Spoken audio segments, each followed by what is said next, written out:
Life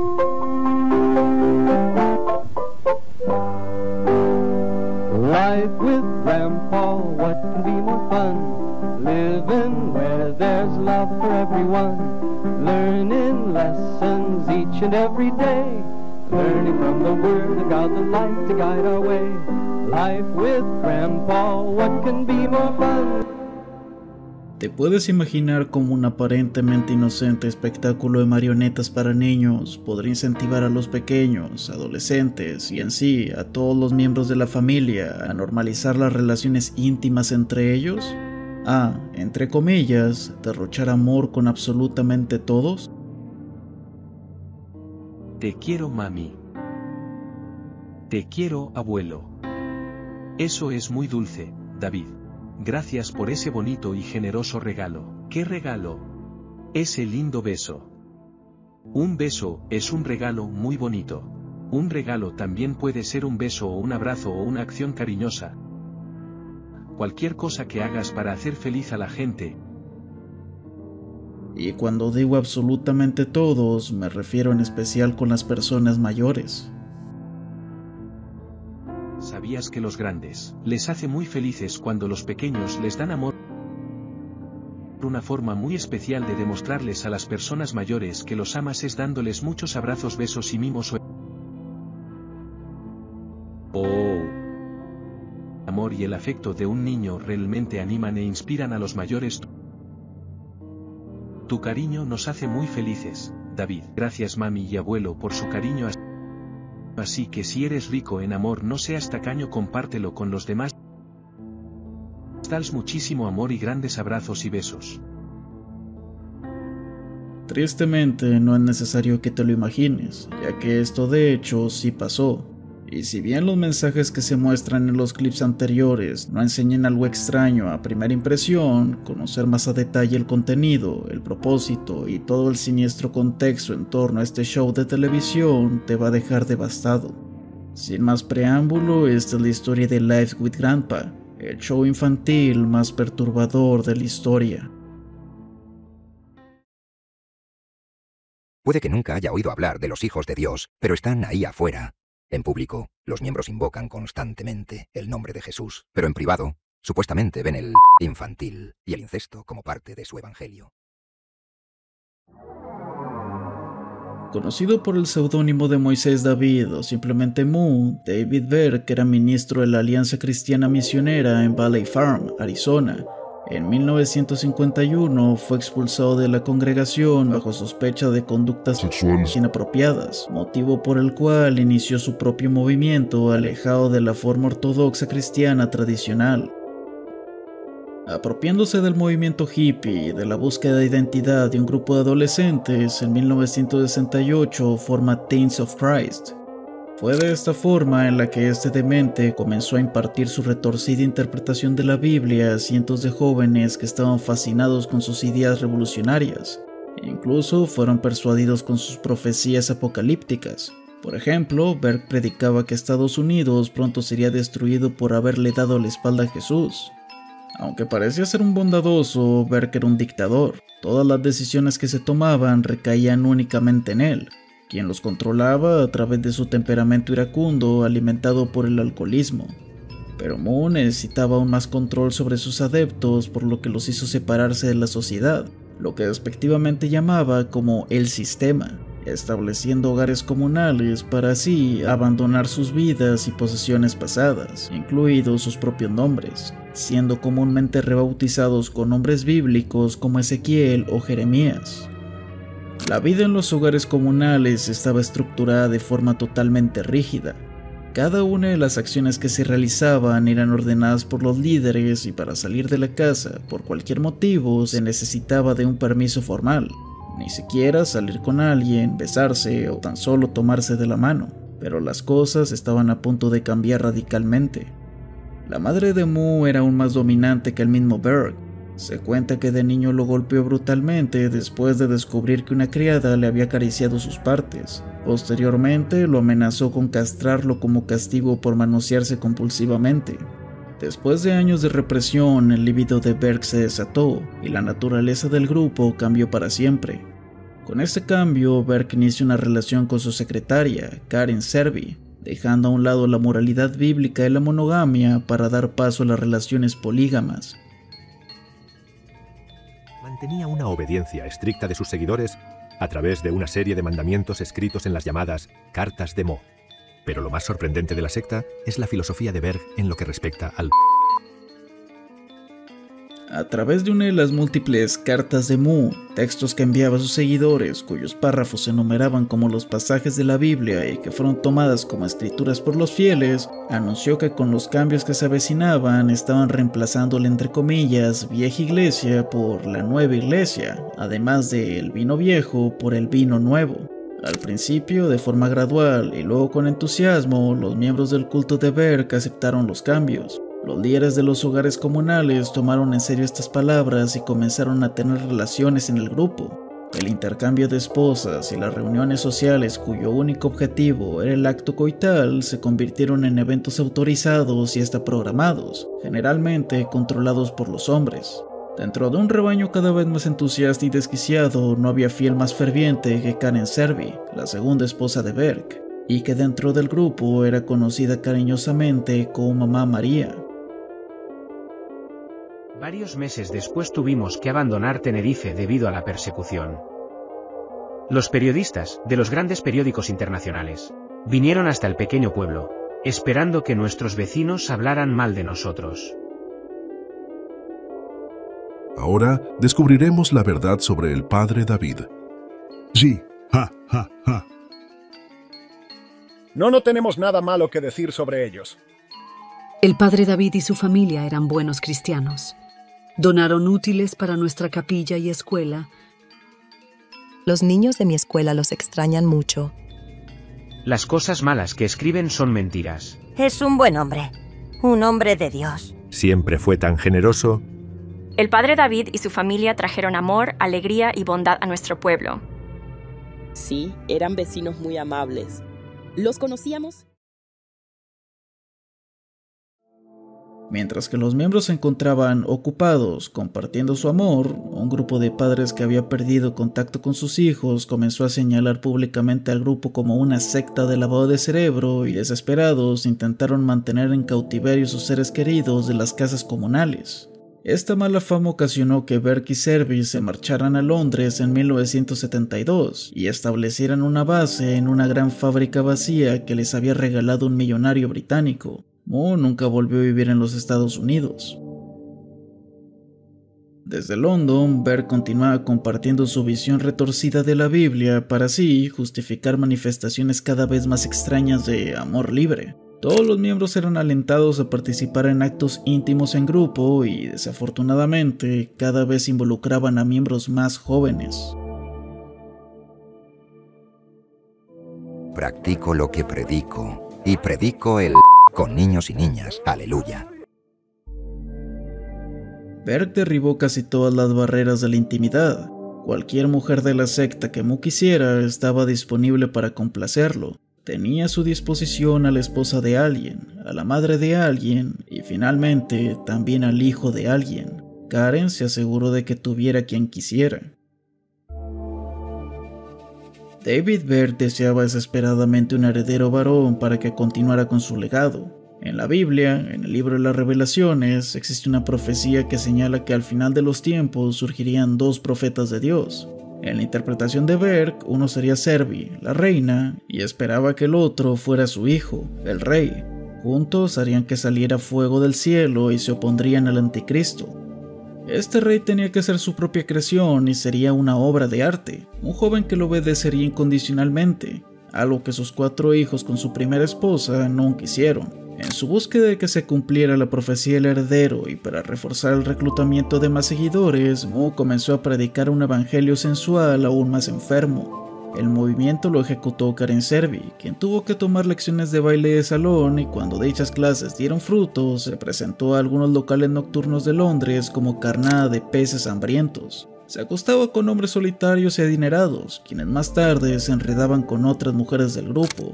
Después, Karen volvió al club por más. Fue así como nace la llamada pesca de coqueteo.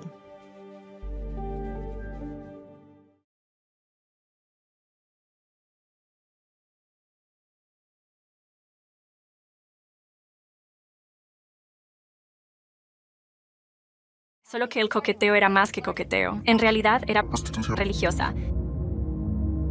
Inspirado en la declaración de Jesús, síganme y los haré pescadores de hombres, y hacía uso de las jóvenes más atractivas de la secta con el fin de que se acercaran a hombres en bares y casinos. Les ofrecían sus cuerpos en un intento de convertirlos en miembros del culto, o mejor aún, para conseguir apoyo financiero. Dios pondría tanto amor en los corazones por los peces que querrían llevárselos a la cama. Las enfermedades venéreas pronto se convirtieron en el pan de cada día, al igual que los embarazos no deseados, que producían entre comillas bebés de Jesús, ya que las relaciones sin límites se le sumaba que Berg tenía prohibido el control de la natalidad. En 1974, Karen Servi lideraba la campaña para pescar. Tuvo relaciones íntimas 137 veces con 18 trabajadores del hotel donde se alojaban, y después de tener relaciones con un camarero llamado Carlos, finalmente quedó embarazada. Richard Peter Rodríguez nació el 25 de enero de 1975. Aunque Berg nunca adoptó formalmente a Ricky, lo trató como a su hijo. Desde el momento de su nacimiento, Ricky, mejor conocido como Davidito, fue anunciado como el Mesías que guiaría el rebaño de Berg después de que el profeta dejara esta tierra. En su infancia, debido a que Servi se encontraba demasiado ocupada con los asuntos del grupo, su crianza recayó en las mujeres jóvenes de la familia, dos de las cuales eran miembros de la élite del escuadrón de pescadoras coquetas de Berg. Sarah Kelly, conocida como Sarah Davidito, y Angela Smith, también conocida como Susan Joy Cauten, eran las encargadas de bañarlo, vestirlo y de enseñarle sobre las costumbres del mundo. Pronto, dichas enseñanzas, que desafortunadamente para Ricky fueron más que simples juegos infantiles, serían impresas en varios miles de ejemplares en un libro, el cual se distribuyó entre los miembros del grupo por todo el mundo. Encuadernado en piel sintética e ilustrado con cientos de fotografías, la historia de Davidito fue un libro de 762 páginas donde se narraba meticulosamente la vida de Ricky, y estaba destinado a ser un ejemplo de cómo debían ser criados todos los pequeños. Hubo una generación completa que estuvo influenciada por el estilo del cuidado infantil del libro, lo que provocó lamentablemente que el abuso de menores fuera casi reglamentado. Con una combinación de prosa sincera e imágenes ilegales de menores, es quizá el libro más perturbador jamás publicado en nombre de la religión. Cuando se mencionan en el libro los encuentros de Ricky con mujeres del culto, se dice que había estado enamorado de ellas. Una parte del libro cuenta: Davidito a los 20 meses se calentaba mucho cuando le lavaron el trasero y su miembro se pone grande y duro. Lo beso por todas partes. Se calentó tanto que abría las piernas para más. Cuando jugábamos en el suelo, a menudo abría las piernas para que yo le bese su parte. Tuvimos un agradable almuerzo tipo picnic, justo a la orilla del río, cerca de nuestra casa. Davidito quería traer una manta y una vela perfumada para que pudiéramos hacer el amor, pero había demasiada gente alrededor, así que no llegamos al clímax. Tan perturbadora como suena, esa fue la infancia de Ricky. Pero este no fue el único material bizarro cortesía de la familia internacional. A mediados de los años 80 surge el programa de televisión que nos trae este video, Live with Grandpa, un show de marionetas centrado en el patriarca y su familia, pero sobre todo en las aventuras del pequeño David. David, ¿te gustaría ir a ver el espectáculo en el Gran Casino esta tarde? La tía Sara y el tío David también están invitados. Ah, sí, abuelo. ¿El mago estará allí? Sí, y también veremos muchas chicas guapas bailando y cantando también. Oh, eso suena maravilloso. Normalmente los niños pequeños no pueden entrar al casino, pero el director y muchos de los camareros son buenos amigos. Creo que te dejarán ver el espectáculo. Vayamos por fe. Así es, David. Nada puede detener al hombre de fe. Este programa utilizaba sketches y canciones para enseñar a la audiencia joven lecciones de vida basadas en valores cristianos, como, por ejemplo, la importancia de obedecer y las consecuencias de no hacerlo. Eso es desobediencia. David, mejor dile al abuelo que lo sientes mucho. David, por favor, dile al abuelo que lo sientes. No. Au. Jesús, por favor, sana la cabeza de David y ayúdale a que no le duela ni le salga un gran chichón. En el nombre de Jesús, amén. Davida.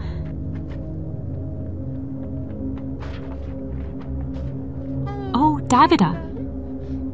Está sangrando y su herida está toda cubierta de tierra. ¿Y ni siquiera tengo un pañuelo para limpiarla? Tendré que lamerla y escupir la suciedad. Por favor, Señor, cura la herida de Davida. Ayuda a que no duela. Y por favor, detén la hemorragia para que podamos llevarla de vuelta a la caravana.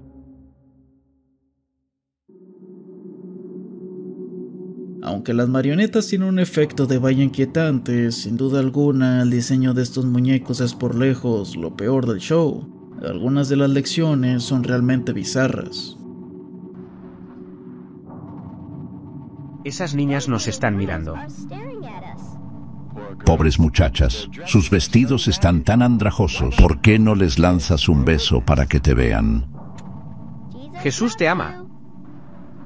Mira lo felices que las has hecho. Como dice el abuelo, siempre puedes dejar caer un poco de amor en los corazones de aquellos en tu camino y sabrán que Dios los ha amado ese día. Se hace tarde, será más rápido coger el autobús. Oh Dios, se ve muy triste. Te amo. Qué dulce chico eres. ¿Cómo te llamas? David. Gracias, David. Muchas de las atrocidades que se realizaron en esta secta fueron incentivadas por el supuesto amor a todos y las demostraciones del mismo. Todas las enseñanzas terminaron haciendo merma en la percepción y sentido común de muchos pequeños. Mucha gente piensa que él está mal. Mucha gente lo odia. Pero solo les decimos, la verdad es que les decimos que no está mal. Solo les decimos que no tiene nada de malo. Aquí vienen estos publicistas contándoles a todo el mundo, haciendo que todo el mundo piense que está mal. Los padres, en numerosas escenas, se puede ver al abuelo y a su familia respaldando azotes con lo que parece ser un látigo. Te advertí que te calmaras, pero desobedeciste. No escuchaste, así que vamos a tener que darles unos buenos azotes a los dos.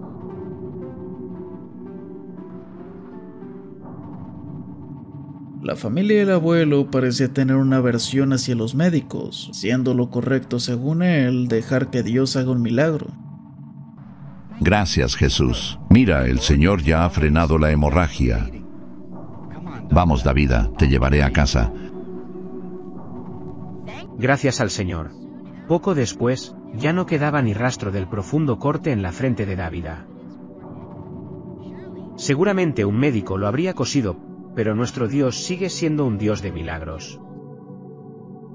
Lo más preocupante son las escenas sugerentes. El episodio más extraño muestra al abuelo como un científico junto con un robot con pechos humanos adheridos y el cabello largo. En esta canción nos cuentan cosas como que el robot está enamorado del abuelo y que se emociona mucho cuando está con él.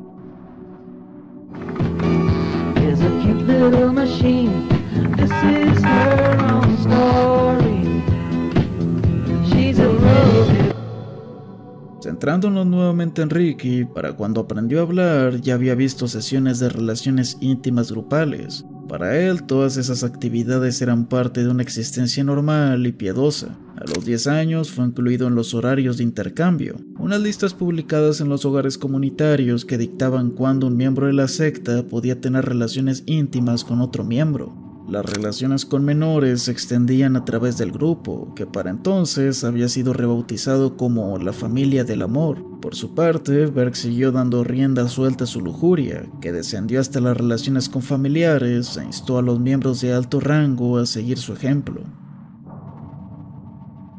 Se sabe que Mu abusó de su propia hija, Faithy, a quien empezó a tocar indebidamente cuando no tenía ni 10 años.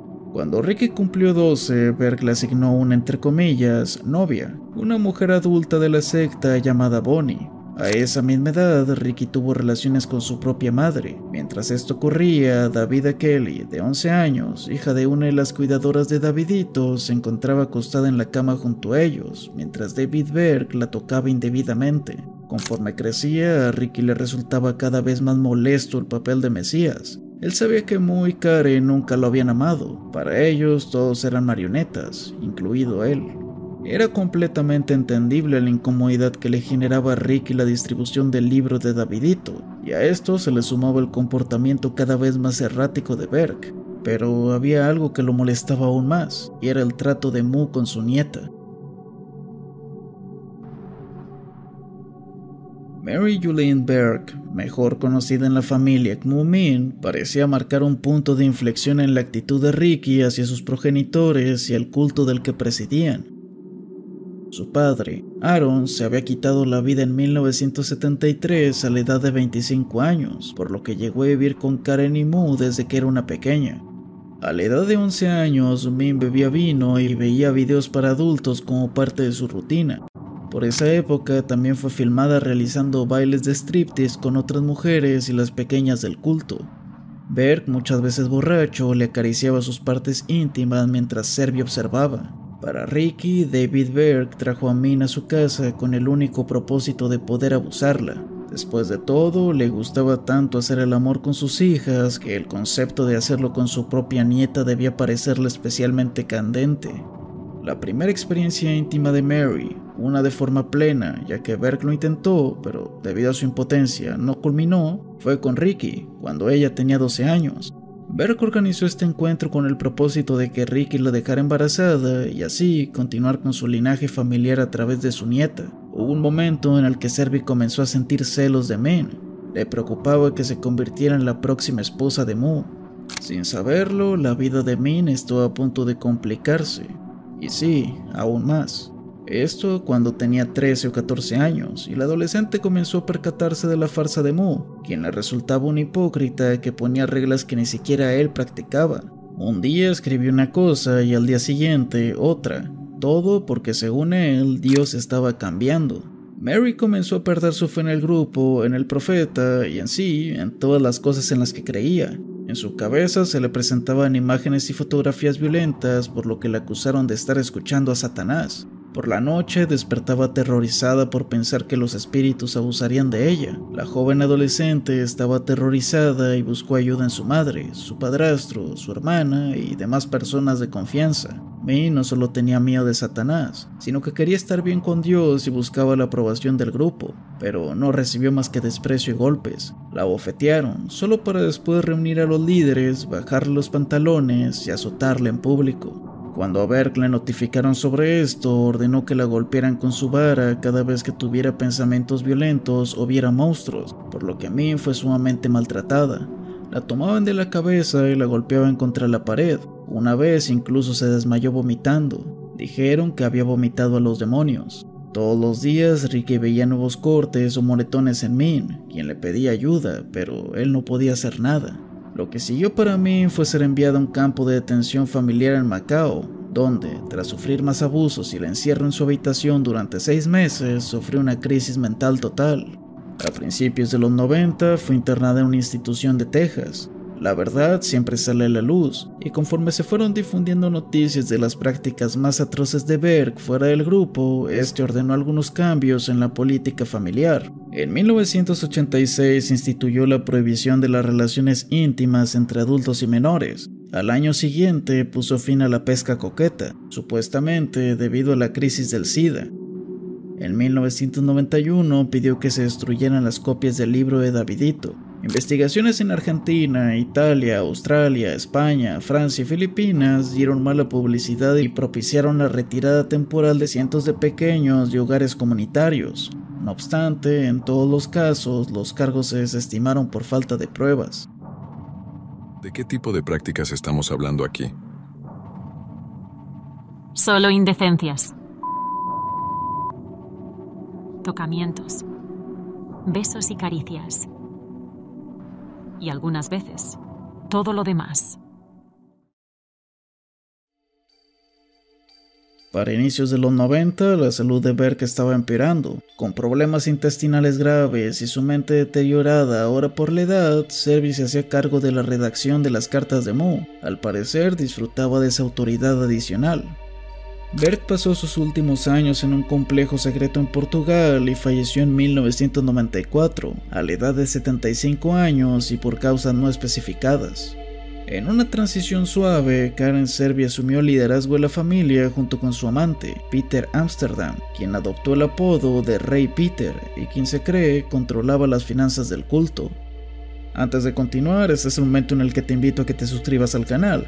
Si te gusta esta clase de contenido, déjame saberlo con un like y comparte el video para llegar a más gente amante de lo perturbador. También puedes ver todos los streams que hago en el canal secundario o bien verme en vivo en la plataforma morada, en donde reacciono a toda clase de videos de crímenes y demás. Para este punto, Ricky se sentía cada vez más mortificado por la historia de Davidito. No estaba de acuerdo cuando alguien lo llamaba por ese nombre. Para los miembros del culto, Davidito era un mesías y Ricky ya no quería ser parte de ese plan divino.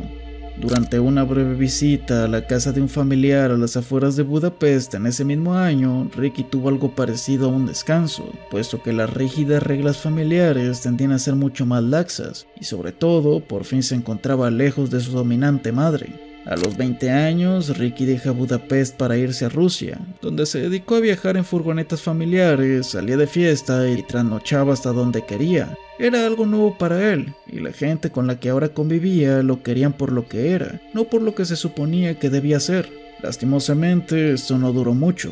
Serby le ordenó que regresara al complejo en Portugal, pues le preocupaba mucho que hablara abiertamente de todos los encuentros íntimos y los excesos con los que creció. Él empezó a hablar con la gente y ella se enteró, por eso lo volvió a llamar.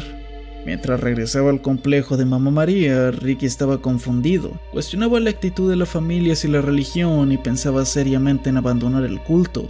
En el fondo, Ricky había dejado de creer en Dios. No obstante, le resultaba una decisión muy riesgosa y difícil de tomar. Ricky tenía presente a los hijos de los primeros miembros que desafortunadamente habían tenido mala suerte tras abandonar la secta. El alcoholismo era algo habitual en los desertores, y en las mujeres lo normal era que terminaran dedicándose al trabajo en los bajos mundos. Por si fuera poco, en los últimos años se había presentado una oleada de bajas por miembros que se quitaron la vida. Esto debido a que les parecía demasiado difícil soportar la vida fuera del culto. Josh Lakins, por ejemplo, había abandonado a su familia a los 18 años tras sufrir abusos físicos, pegándose un tiro en la cabeza. Ben Farnsworth, hijo de un alto dirigente, se arrojó al vacío desde el tejado de un edificio en Hong Kong. Los líderes de las sectas enseñaban que habían cosas peores que el fallecimiento, como por ejemplo, marcharse, lo cual habría de ser un fallecimiento, pero esta vez espiritual. El sentimiento de malestar que le provocaba vivir con su madre finalmente lo llevó a tomar la decisión de abandonar la secta. En su viaje a las afueras de Budapest, se enamoró de Alixia Monomel, por lo que no huyó solo, sino que se fue con ella. Ambos soñaban con forjar una nueva vida fuera de la familia. Con este escape buscaba también tratar de llevar a algunos de los principales abusadores ante la justicia. De otra forma, sabía que no podría continuar con su vida. Ricky se separó formalmente de la secta y se mudó a Tacoma, Washington, en busca de trabajo. El Mesías ya no estaba dentro del control de Karen, por lo que esto se mantuvo en secreto ante los miembros del culto por un tiempo. Si bien ya no vivía el infierno que lo atormentaba al estar adentro de la familia, su vida en Tacoma no resultó ser el nuevo comienzo que Ricky había esperado. Sin trabajo, se alojaba en departamentos de sus conocidos y dormía en el suelo. Su madre le enviaba $500 al mes, los cuales no le duraba nada. Alexia se unió a él en Tacoma en 2001. Ella y Ricky se casaron y encontraron un pequeño apartamento en un vecindario de alquileres bajos. Debido a su situación en desventaja, debido a que nunca fue a la escuela y tenía un conocimiento casi nulo de la sociedad, la falta de oportunidades fue latente, lo que llevó a que Ricky se encontrara deprimido todo el tiempo. Su vida tuvo pequeños momentos de felicidad y esperanza, como cuando empezó a tomar clases para ser electricista, profesión que le costaba $12 la hora y asistía por la noche, mientras que Alixia había encontrado trabajo como secretaria en una empresa maderera. Decidieron dejar atrás sus orígenes en el culto, pero siempre que se presentaba el tema Ricky le era imposible no sentirse mal. Claramente era algo que lo seguiría por toda su vida. Alexia le sugirió ver un psiquiatra, sin embargo, para él no era una opción. Sentía que cualquiera que lo escuchara lo encerraría en un manicomio y temía ser internado en una institución como lo habían hecho con Min. Por más que se esforzaba, Ricky vivía cargando el peso de su pasado. por lo que en junio de 2004 hizo las maletas y se marchó a San Diego, donde recibió asilo de 2 exmiembros de la familia. Nuevamente dio todo de sí para que funcionara, para poder ser feliz y vivir en paz. Se entregó al trabajo, parecía tranquilo, pero la realidad es que su ira crecía. No había día en que no pensara en cómo cobrar venganza, pero si en verdad quería hacerlo, ¿cómo lo haría? Ricky decidió no acudir a las autoridades, pues sentía que nadie lo iba a escuchar. A la falta de pruebas se le sumaba el tiempo, más de 2 décadas. Estaba en busca de una forma de llamar la atención de todos de forma contundente. Intentó recabar información sobre su madre, para lo que adoptó un tono conciliador e incluso elogioso con los miembros de la familia. Estaba esperanzado en poder sacar información sobre el paradero de alguno de los líderes. En lugar de despotricar contra su madre o el culto, hablaba con respeto con cualquier miembro de la secta con el que se cruzaba. Como parte de su plan, Ricky hizo ejercicio todos los días, como si se estuviera entrenando para una misión. Mientras tanto, una de las entre comillas cuidadoras que Ricky había tenido de pequeño, llamada Angela Smith, había comenzado una nueva vida. Ya no estaba recluida en las casas de la familia como había hecho durante 3 décadas, aunque eso sí, seguía en estrecho contacto con sus líderes, incluida Serby, y formaba parte de la junta directiva de Elder Haven, una pequeña residencia de ancianos propiedad de los padres de Serby en Tucson. Gracias a las conexiones con antiguos miembros del culto, Ricky se enteró que Smith visitaba ocasionalmente Tucson, y es así como dejó San Diego para mudarse ahí. Al principio recibió asilo con su tía Rosemary, hermana de Serby, quien rechazaba la secta, pero seguramente para no entrometerla en lo que pensaba hacer, terminó alquilando un apartamento en un complejo de mala muerte situado en una zona desolada e ignorada de la ciudad. Rosemary se encontraba inquieta y preocupada. Un par de días antes, Ricky le había confesado que no podía seguir adelante. Ella intentó aliviar su dolor, así como también buscó que estuviera mejor, pero a pesar del sacrificio y esfuerzo, no lo logró. Finalmente, la oportunidad que estuvo buscando Ricky llegó a principios de enero, cuando Angela se presentó en Tucson. Angela estaba convencida de que Ricky se sentía más solidario con la familia, por lo que aceptó reunirse con él para cenar. Todo iba de acuerdo al plan. Ricky pensaba que si alguien sabía dónde vivía Karen, era ella.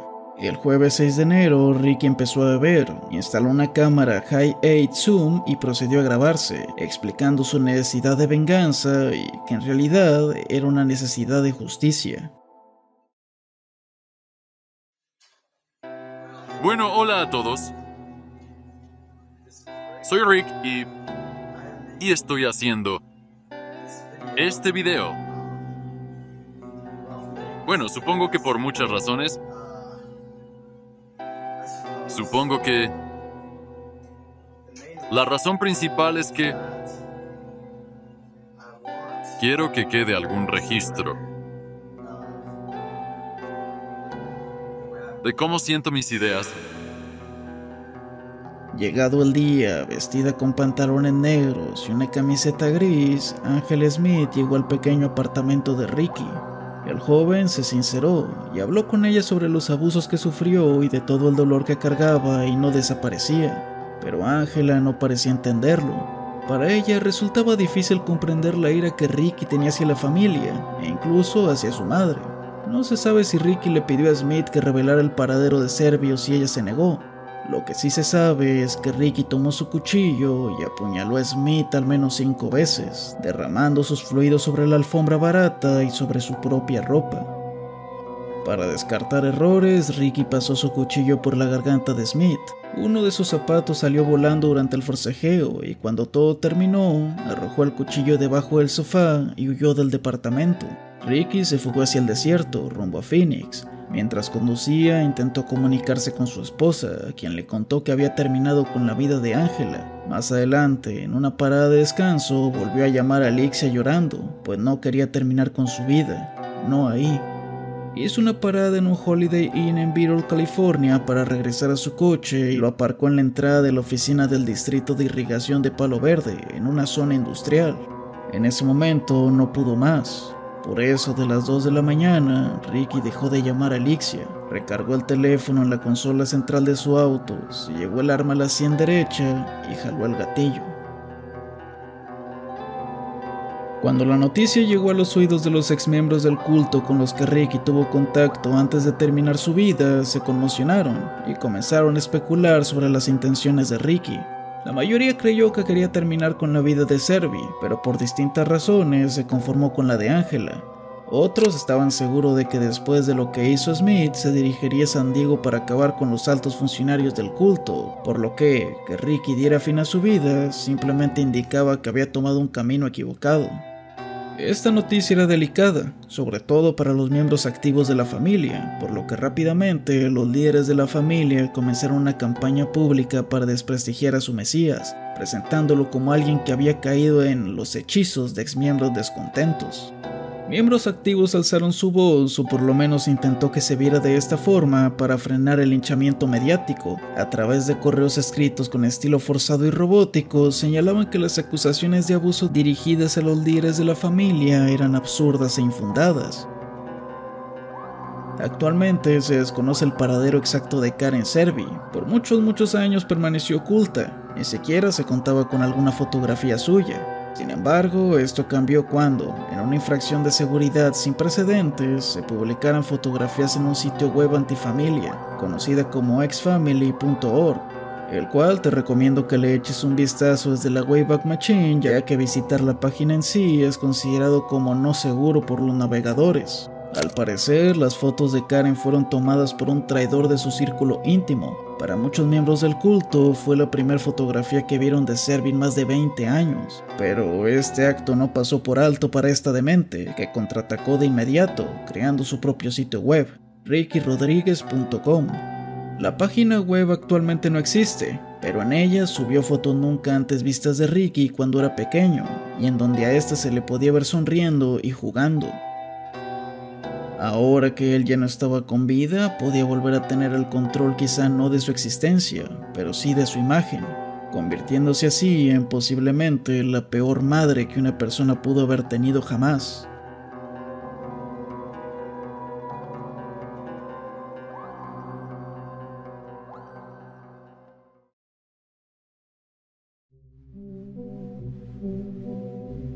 Acabando este video, le doy un especial agradecimiento a Nick Crowley por su investigación sobre el tema. Fue la base para este video y les dejo el video en la descripción. También agradezco a Misadai por el apoyo del guión, al editor y finalmente al miniaturista.